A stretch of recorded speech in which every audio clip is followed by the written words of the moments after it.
Good morning, everybody.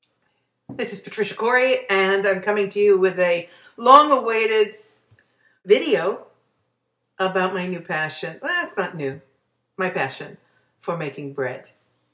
What is new is that I'm now making sourdough bread, which is a wonderful experience for so many reasons. Primarily because, aside from the delicious bread and the wonderful experience of making your own, it's wonderful because you start with a starter, which appropriately named, which is nothing more than equal parts of flour and water. And you can buy a starter online for those of you who don't have the patience to wait for it to activate. I did, and I just love the process of going into the kitchen every morning and feeding this brew, which is in essence the flour and water. There's yeast and bacteria in the air, and the combination of this water, filtered water of course, not chlorinated water, and yeast, equal parts every day, and every day you feed it again and again and again and again, and until it starts to grow. And by growing, I mean that at a certain point, the combination of the flour, water, and all of these aspects of nature start to create a yeast live culture in this goo. Starts out looking like goo, and within a short time, it starts to show bubbles, gaseous bubbles that are formed from the yeast and bacteria interacting. And every day you feed it, and it gets bigger and bigger, and finally it starts to bubble and expand, and you've got your starter. It's really simple if you're willing to be patient enough to watch it grow, to wait for it to activate. In my case, I just about gave up. I'll mention that later in the video, because it took forever, just forever. And I'd wake up in the morning and go look and feed it, and yeah, nothing, couple bubbles, and that's it. And I will mention in the video, at one point I said, well, this is ridiculous. I'm chasing this process. It's not happening for me. I think it's time to let it go. And I started to pour it down the drain. Well, not down the drain because it'll clog your drains. It's like glue. But as I started to throw it out, something inside me said, no, no, no, don't do it, don't. Maybe it's inside me. Maybe it was the yeast itself talking to me. But I stopped in the middle of pouring it out, just at the point where I was able to conserve about 3 tablespoons full, and thought, oh, now I've done it.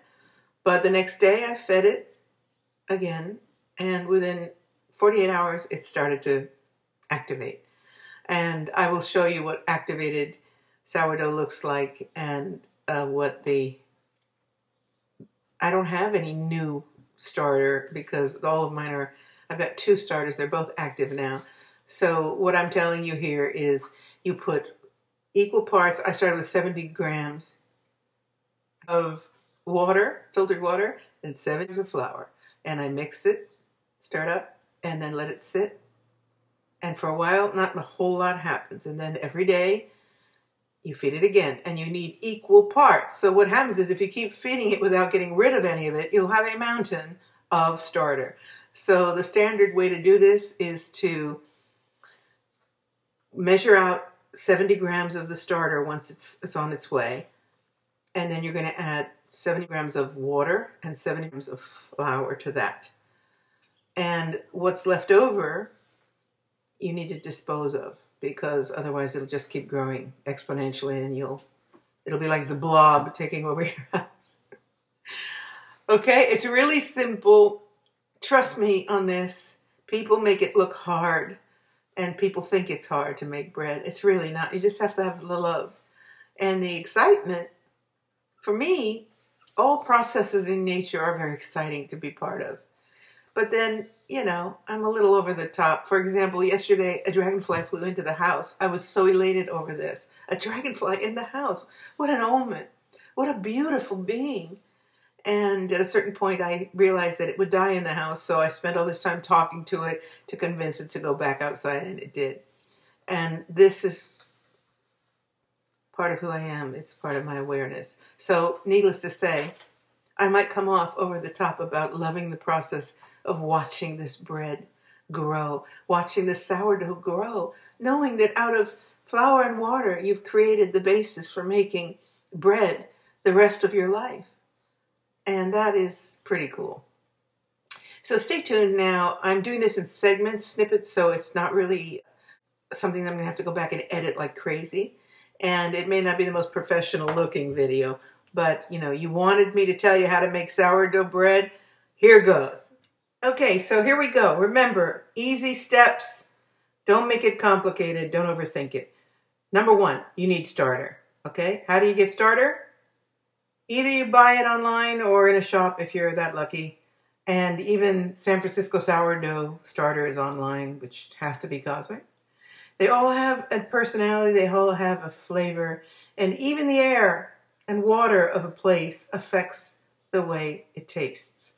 So you can either buy the starter online or in a shop if you're that lucky, or in my case, you make your own, which is 70 grams of flour, 70 grams of filtered water, put it in a bowl, stir it up, put a plastic over it, let it sit.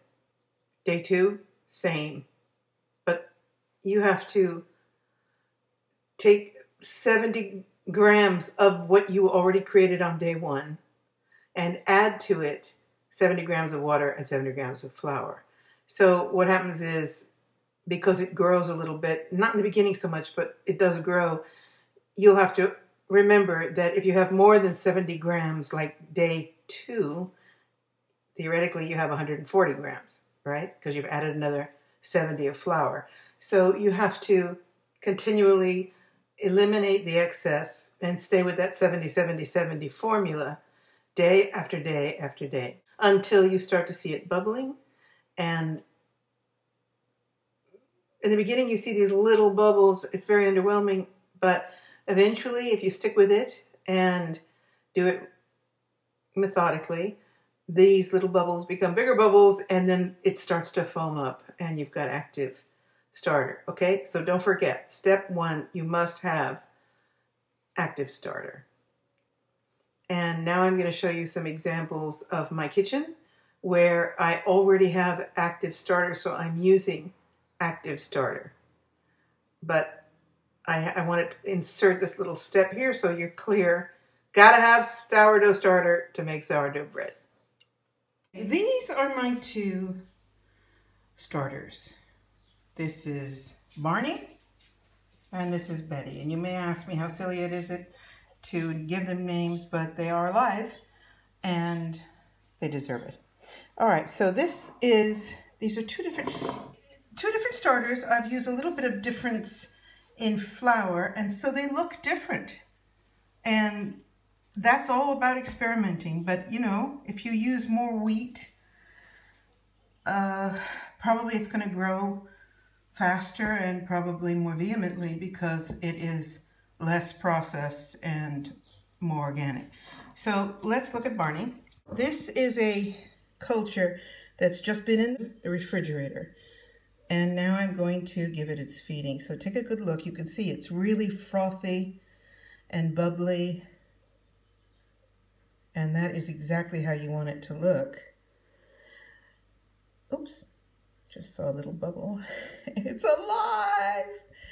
This is, of course, not what it looks like at the beginning.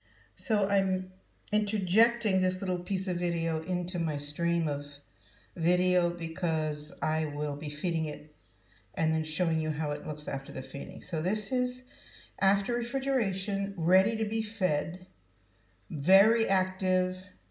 Even though it's been cold, it's warming up now and it's active and it's like, feed me mama, and I'm going to do that. Here's Betty. Ooh, did you hear that? Little escape of gas, that's good. And it's just a different texture, just a little bit different texture. Why do I have two? Oh, I don't know. I just kind of got crazy falling in love with this whole process. And I decided to make another one as a backup. But I don't think I have to worry about that. Both of them are very, very active and very healthy. Okay, so this is how you want it to look. It's going to take a while. If you watch videos on YouTube, they say that this is how it looks after 7 days. It wasn't the case for me. It took me about a month to reach this point.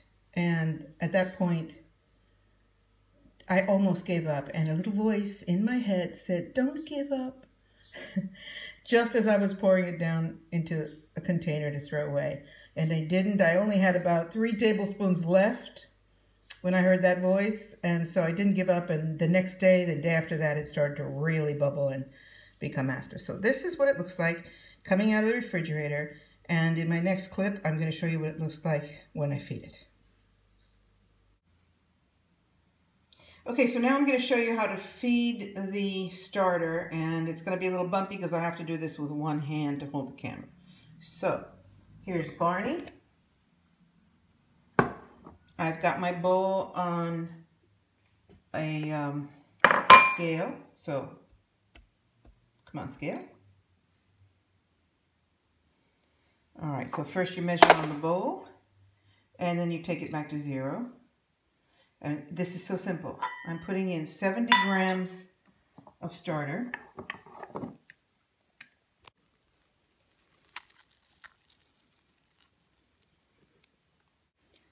Okay, I put 90 grams in, so no problem. That means I put in 90 grams of water, and I use only filtered water from my Berkey filter, because tap water can have chlorine in it. Well, it does, and that's not a life-enhancing thing, by the way. Neither should we be drinking it.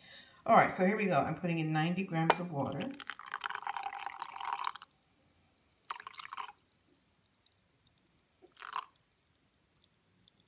Didn't get it quite right, but it's not okay. It's not going to be the end of the world if it's not precision amounts. And now I'm going to put in flour, and I'm using more than half white, so white unbleached flour, and the rest I'm using whole wheat. So let's see, I've got 53 of white, so to get to 90 I need 37. Anyway, this is whole wheat I'm putting in. There's my 90. Et voila. Okay, now stir it up. I like to use a chopstick because it's not metal. So I'm stirring it up. This is the feeding process. It's that simple.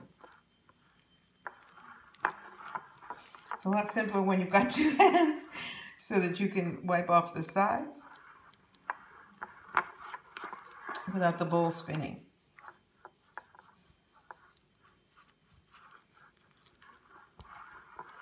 Okay, I'm going to put this down and then stir it up better and then show you what it looks like.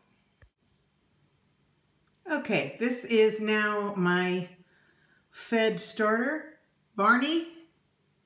And there's no bubbles, or very few, because it's just going to start feeding now.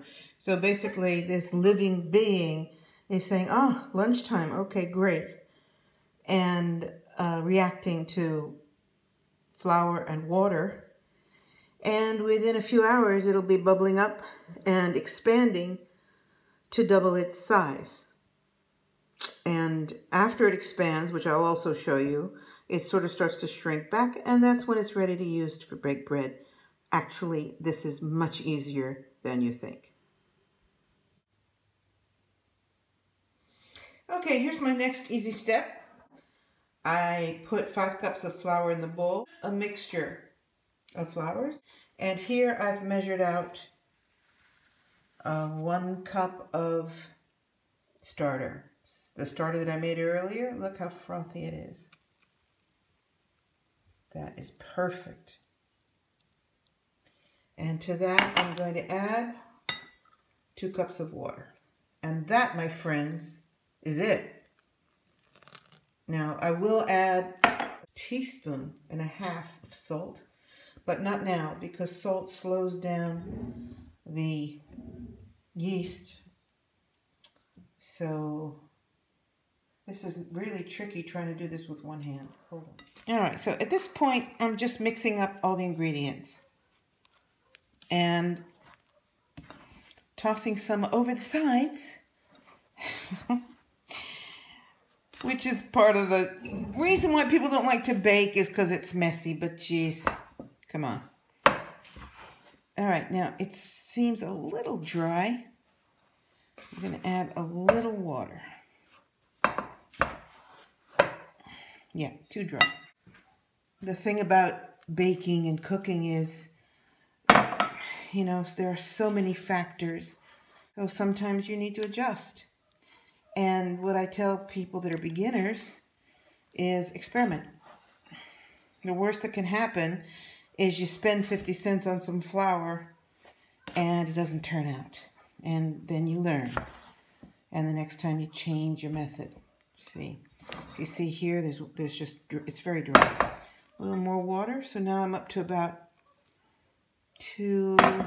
just over 2 cups of water. That should do it. Okay. Now at this point,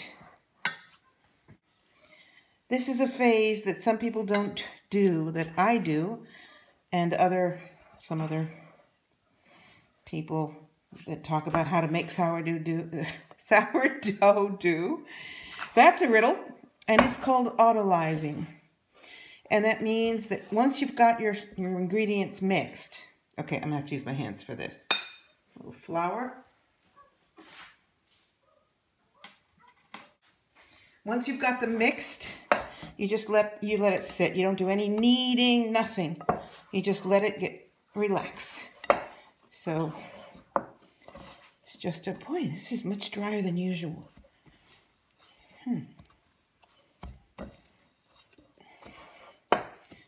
That's weird. Still needs a little water. There are so many variants. One of them is how you're... Okay, now I've got too much water. Yay, Pat. Hold on. Yep, too much water now. Okay, well, I'll just let it sit.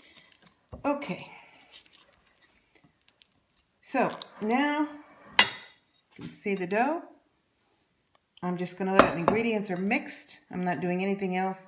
I'm just going to let it sit for 30 minutes. I like to scrape the flour off the sides of the bowl because otherwise it gets dry. And then when you try to mix your dough, dry pieces of flour, not good. No need to change it into another bowl. I'm not that fanatic. All right, there you go. That's what we're going to leave now for 30 minutes. Just let it rest. This is your stretch and pull after an hour. All right, watch. Here we go. Definitely change in consistency. So one of the things that's happening is the gluten is already forming. And for all you I can't eat gluten people, I'm telling you, many people believe that if you eat sourdough, and that's with a natural, long levitation time, long fermentation, the gluten problem goes away. And personally, I'm convinced that gluten and the whole business around gluten, I know that some of you will disagree, which is your right and privilege, but you know, there's big industry around gluten-free products. And I'm always suspicious of these kinds of things. So there are many people like me who work with sourdough who believe that if you eat sourdough bread, you won't have any more gluten problems. And if you don't believe it, try it. So here we go with the stretching. See the difference? Different consistency now. It's a little bit stickier. Pull. Turn. Very simple. Turn, pull. Push into the dough. Push into the dough. Quite sticky. I'll just keep doing this. I'm only going to do this now a total of 12 times. So I'm on my second round. 4 times per round. And that would make this my last round. Stretch and push. Okay, it's really sticky. I'll have to just do a quick rinse to get that last round. Okay, one more round and I'm done. One more. Stretch and push. And I want you to see this because you can see how the texture changes. Oh well. I lose count. Okay. That'll do it. Nice and stretchy now. And I'm done. You know, I've been making some seriously cosmic bread, and this is how I make it. So I'm into easy. And yeah, because there's a whole cult around baking, especially sourdough, there are all different kinds of techniques and whatever, and you can make more sophisticated bread, whatever that means, because you know there's a whole thing about how hydrated the flour is, and the wetter the dough is, the more bubbles you'll get it, and all that stuff. Yeah, whatever. I make great bread, and my method is let's keep it as simple as possible. So here's my dough now. You can tell it's looking more like dough, and that's it. So I'm getting the dough out of the bowl. It's a little bit sticky, but much better than before. And as I said, or maybe I didn't say, I don't remember since I'm doing this in segments. In some types of dough, I use flour to keep the surface from sticking, from the dough from sticking to the surface, but not with sourdough. Get rid of the dirty bowl. This is the method. Wet hands. Okay, so what you're doing now is you're helping the gluten, right? So look at this. Look how pliable the dough, how much different it is already. Fold it over. Push it in. Turn. Pull. Fold it over. Push it in. Okay? Look how nice the dough is now. It's so much smoother, and what we're doing now is just helping develop the gluten. Oh, perfect. Perfect dough. Pull and stretch and in. Now, it's been an hour since I did the last one. Look at the difference. Pull. Okay, I'm going to do this one more round. Look, it's not even sticking. If you've got the right consistency in your dough and you just use a little bit of water on your surface, you shouldn't have a problem. Surface and hands. Oh, love my dough. One more water.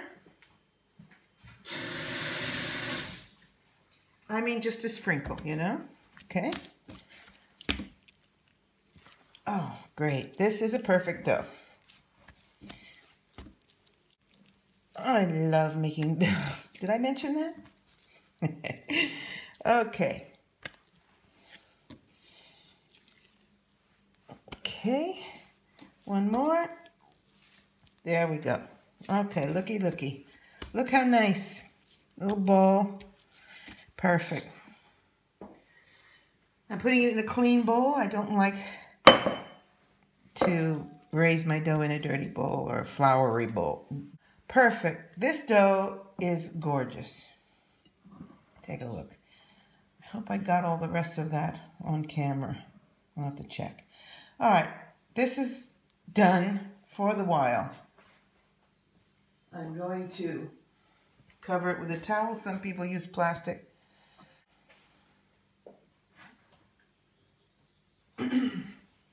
And it's going to sit now for about 12 hours. And that's that. It's that simple. Okay, here we go.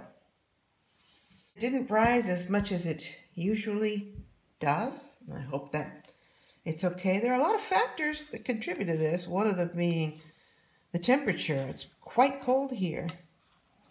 So let's hope it still comes out in this. Yes. Okay. Out of the bowl. There we go. Okay. So what I want to do now is just get this couple more of those folds, the stretch end. Don't want to work the dough very much at all now because you don't want to lose the air that it's gained. But I'm just going to do a couple more folds. Can you see? Yeah, the dough is very light. Okay, now I'm just going to form it into a bowl. A ball. It's early. A little more flour. All right, now this part, you know, there's no real way to explain what I'm doing other than to show you and then for you to practice. But what we want to do here is just create a little tension in the surface of the dough by pulling it toward you and turning. Toward you and turning. Toward you and turning, etc. And what you're doing here is creating a little tension in the dough, which you want for the surface, and forming a nice ball, which it is doing very nicely. And it's just about ready to go in the oven. Yep.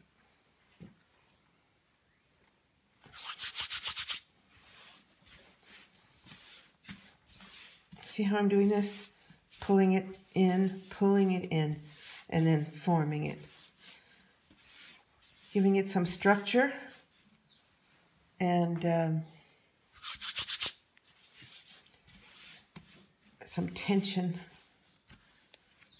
so that you've got a nice round, tight, as tight as can be, without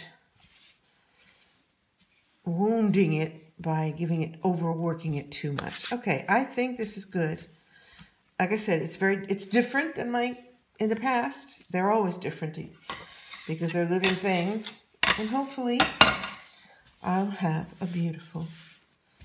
another beautiful loaf. So now what I'm going to do, I've got my Dutch oven heating up in the oven at 220 degrees centigrade, which is I think 450 Fahrenheit. You'll have to check your measures. And that is the essential point here.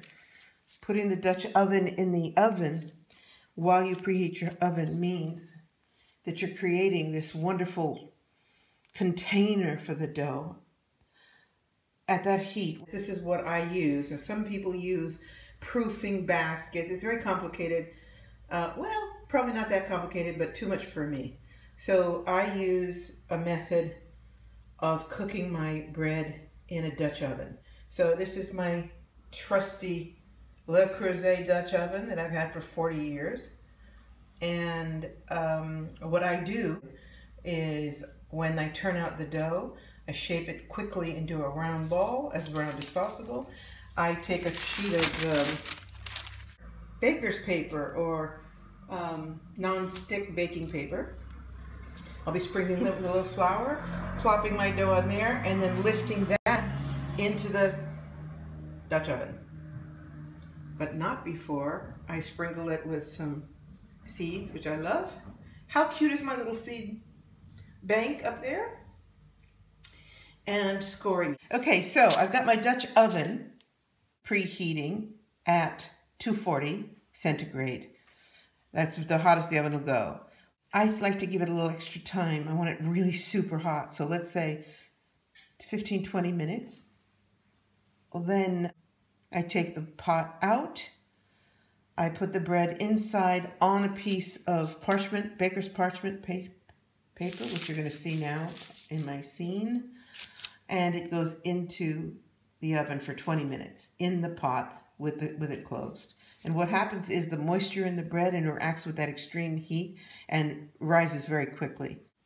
After 20 minutes, you take off the lid and look inside. Hopefully you see this gorgeous crusty brown bread. And time is up. There's my beautiful loaf.